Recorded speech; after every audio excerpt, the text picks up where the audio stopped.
Continuando a leitura da palavra de Deus, Deuteronômio 17. Não sacrifiquem para o Senhor, o seu Deus, um boi ou uma ovelha que tenha qualquer defeito ou imperfeição. Isso seria detestável para ele. Se um homem ou uma mulher que vive numa das cidades que o Senhor lhes dá for encontrado fazendo o que o Senhor, o seu Deus, reprova, violando a sua aliança e desobedecendo ao meu mandamento, estiver adorando outros deuses, prostrando-se diante deles, ou diante do sol, ou diante da lua, ou diante das estrelas do céu, e vocês ficarem sabendo disso, investiguem o caso a fundo. Se for verdade e ficar comprovado que se fez tal abominação em Israel, levem o homem ou a mulher que tiver praticado esse pecado à porta da sua cidade e apedreje-o até morrer. Pelo depoimento de 2 ou 3 testemunhas, tal pessoa poderá ser morta, mas ninguém será morto pelo depoimento de uma única testemunha.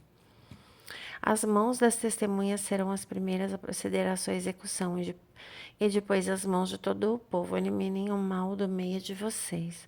Se para os seus tribunais vierem casos difíceis demais de julgar, sejam crimes de sangue, litígios ou agressões, dirijam-se ao local escolhido pelo Senhor, o seu Deus. E procurem os sacerdotes levitas e o juiz que estiver exercendo o cargo na ocasião. Apresentem-lhes o caso, e eles lhes darão o veredicto. Procedam de acordo com a decisão que eles proclamarem no local que o Senhor escolher. Tratem de fazer tudo o que eles ordenarem. Procedam de acordo com a sentença e as orientações que eles lhes derem. Não se desviem daquilo que eles lhes determinarem, nem para a direita, nem para a esquerda. Mas quem agir com rebeldia contra o juiz ou contra o sacerdote que ele estiver no serviço do Senhor, terá que ser morto. Eliminem o mal do meio de Israel. Assim todo o povo temerá e não ousará mais agir com rebeldia. Se assim, quando entrarem na terra que o Senhor, o seu Deus, lhes dá, tiverem tomado posse dela, nela tiverem se estabelecido, vocês disserem: queremos um rei que nos governe, como tem todas as nações vizinhas. Tenham o cuidado de nomear o rei que o Senhor, o seu Deus, escolher. Ele deve vir dentre os seus próprios irmãos israelitas. Não coloquem um estrangeiro como rei, alguém que não seja israelita. Esse rei, porém, não deverá adquirir muitos cavalos, nem fazer o povo voltar ao Egito para conseguir mais cavalos, pois o Senhor lhes disse: jamais voltem por esse caminho.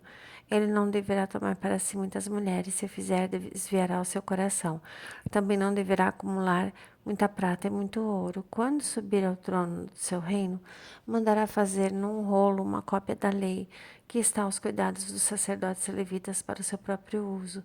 Trará sempre essa cópia consigo e terá que tê-la todos os dias da sua vida para que a aprenda a temer o Senhor, o seu Deus, e a cumprir fielmente todas as palavras dessa lei e todos esses decretos. Isso fará que ele não se considere superior aos seus irmãos israelitas e que não se desvie da lei, nem para a direita nem para a esquerda. Assim, prolongará o seu reinado sobre Israel, bem como os seus descendentes.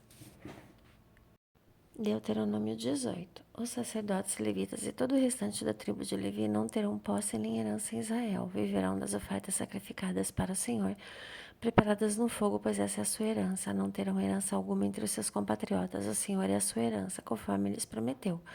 Quando o povo sacrificar um novilho ou uma ovelha, os sacerdotes receberão a porção devida, o espádua, as queixadas e o estômago. Vocês terão que dar-lhes as primícias do trigo, do vinho, do azeite e a primeira lã da tosquia das ovelhas. Pois de todas as tribos o Senhor, o seu Deus, escolheu os levitas e os seus descendentes para estarem na presença do Senhor e para ministrarem sempre em seu nome. Se um levita que estiver morando em qualquer cidade de Israel desejar ir ao local escolhido pelo Senhor, poderá ministrar em nome do Senhor, do seu Deus, à semelhança de todos os outros levitas que lhe servem na presença do Senhor. Ele receberá uma porção de alimento igual a dos outros levitas. Além disso, ficará com o que receber com a venda dos bens da sua família. Quando entrarem na terra que o Senhor, o seu Deus, lhes dá, não procurem imitar as coisas repugnantes que as nações de lá praticam. Não permitam que se ache alguém entre vocês que queime em sacrifício seu filho ou sua filha, que pratique adivinhação, ou dedique-se à magia, ou faça presságios, ou pratique feitiçaria, ou faça encantamentos, que seja médium ou espírita, ou que consulte os mortos.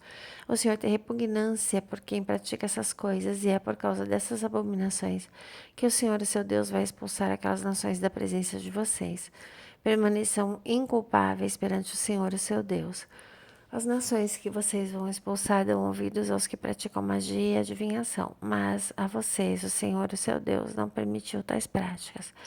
O Senhor, o seu Deus, levantará do meio dos seus próprios irmãos um profeta como eu, ouçam-no, pois foi isso que pediram ao Senhor, o seu Deus, em Horebe, no dia em que se reuniram, quando disseram: não queremos ouvir a voz do Senhor, do nosso Deus, nem ver o seu grande fogo, senão morreremos. O Senhor me disse: eles têm razão. Levantarei do meio dos seus irmãos um profeta como você, porei minhas palavras na sua boca, e ele lhes dirá tudo o que eu lhe ordenar. Se alguém não ouvir as minhas palavras que o profeta falará em meu nome, eu mesmo lhe pedirei contas. Mas o profeta que ousar falar em meu nome alguma coisa que não lhe ordenei, ou que falar em nome de outros deuses, terá que ser morto. Mas vocês perguntem a si mesmo: como saberemos se uma mensagem não vem do Senhor? Se que o profeta proclamar em nome do Senhor não acontecer nem se cumprir, essa mensagem não vem do Senhor. Aquele profeta falou com presunção. Não tenham medo dele. Deuteronômio 19. Quando o Senhor, o seu Deus, tiver destruído as nações cuja terra lhes dá, e quando vocês a expulsarem e ocuparem as cidades e as casas dessas nações, separem 3 cidades de refúgio na parte central da terra que o Senhor, o seu Deus, está dando a vocês, para que dela tomem posse. Dividam em 3 partes a terra que o Senhor, o seu Deus, lhe está dando como herança, e façam nela acessos, para que aquele que matar alguém possa fugir para lá. Esse é o caso em que um homem que matar outro poderá fugir para lá para salvar a vida, se matar o seu próximo sem intenção, sem que houvesse inimizade entre eles. Por exemplo, se um homem for com o seu amigo cortar lenha na floresta e ao levantar um machado para derrubar uma árvore, o ferro escapar e atingir o seu amigo e matá-lo, ele poderá fugir para uma daquelas cidades para salvar a vida. Do contrário, o vingador da vítima poderia persegui-lo enfurecido e alcançá-lo. Caso a distância fosse grande demais, poderia matá-lo, muito embora este não merecesse morrer, pois não havia inimizade entre ele e o seu próximo. É por isso que lhe ordeno que separe 3 cidades. Se o Senhor, o seu Deus, aumentar o seu território, como prometeu sob juramento aos seus antepassados, e lhe der toda a terra que prometeu a eles, separem então mais 3 cidades. Isso acontecerá se vocês obedecerem fielmente toda essa lei que hoje lhes ordeno: amar o Senhor, o seu Deus, e sempre andar nos seus caminhos. Façam isso para que não se derrame sangue inocente na sua terra, a qual o Senhor, o seu Deus, lhes dá por herança, e para que não sejam culpados de derramamento de sangue. Mas se alguém odiar o seu próximo, ficar à espreita dele, atacá-lo e matá-lo e fugir para uma dessas cidades, as autoridades das cidades mandarão buscá-lo nas cidades de refúgio e o entregarão nas mãos do vingador da vítima para que morra. Não tenham piedade dele, eliminem de Israel a culpa pelo derramamento de sangue inocente, para que tudo lhes vá bem.